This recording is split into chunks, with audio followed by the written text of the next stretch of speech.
The best designs feel intentional because every element has a purpose and a clear place within the composition.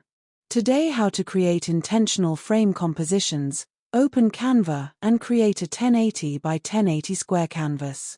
Begin with a soft cream background and apply a subtle gradient to add depth. Insert one large rectangular frame near the center and upload your primary image. Carefully adjust the crop so the main subject immediately captures attention. Add two smaller supporting frames around the focal image and position them with balanced spacing. Apply soft shadow effects to all frames and lower the blur settings until they appear natural. Duplicate the primary